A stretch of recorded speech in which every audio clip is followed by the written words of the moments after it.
Hey everyone, welcome back to the Monday Marketing Rundown. I'm Dan Bryan, and this week I want to talk about something I think will fundamentally change how new patients find and choose a dental practice, and most owners have no idea it's already happening.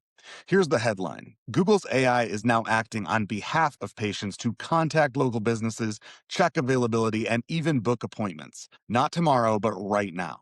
Let me explain what's actually going on. Google has been rolling out what they're calling agentic capabilities inside AI mode, which is their AI powered search experience. The idea is that instead of Google just giving you a list of results and letting you sort it out, the AI will actually take action for you. It searches across multiple sources at once, pulls real time availability, and either calls the business directly or routes the user straight to a booking link, all without the patient ever having to dig through a website or pick up the phone themselves. This started with restaurant reservations, and it's already expanded to wellness and beauty appointments. Dental is next, trust me.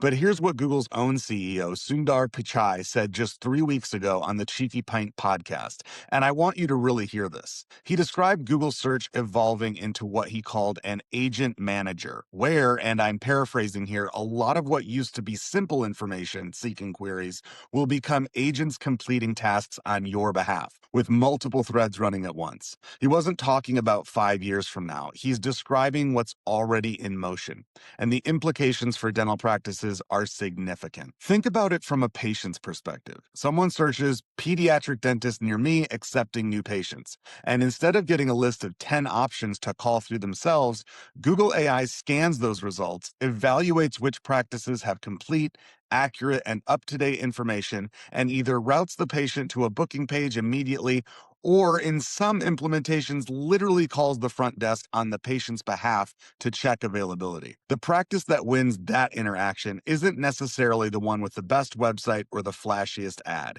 It's the one that Google's AI can read clearly, trust, and act on.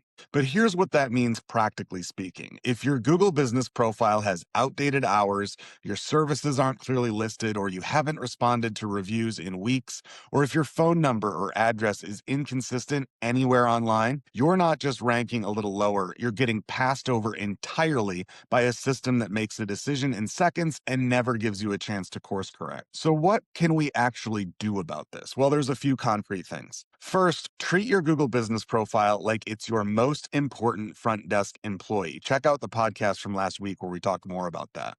This means filling in every single field: your services, hours, including any holiday exceptions, accepted insurance where applicable, and photos that actually show your office. If you haven't touched your GBP in more than 30 days, please go in this week and fix that. Second, make sure your practice name, address, and phone number are identical across every place you appear online: your website, your GBP, your social profiles, and any directory listings. AI systems cross-reference these sources to determine whether your information can be trusted, and inconsistency is going to get you filtered out. Third, your online booking needs to be easy to find and functional. If a patient lands on your site through an AI-driven recommendation and they can't find a booking link in seconds, you've lost them. If you don't have online booking at all, that's now a serious competitive disadvantage that's worth addressing. And fourth, but not least, keep responding to reviews. I know I've talked about reviews before, including on the podcast just a couple weeks ago, but in an agentic world, it's even more important. AI systems are scanning your review history and your response patterns also as signals of whether your practice is active and trustworthy. A profile with 100 reviews and 0 responses looks straight up abandoned. The bottom line here is that Google is shifting from a system that helps people find businesses to a system that helps people choose and book businesses with minimal friction. The practices that have clean, complete, consistent, active Google presences are going to win this shift. The ones that don't are going to find themselves invisible in ways they won't even be able to easily diagnose. This is exactly the kind of strategic decision making that we help practices navigate every day at DentalScapes. If you want to make sure your online presence is built to perform in this new environment, head over to dentalscapes.com/start and schedule a free strategy call with our team. We will take a look at where you stand and what needs to happen to make sure you're showing up when it matters most. Thanks for watching, and I'll see you next Monday.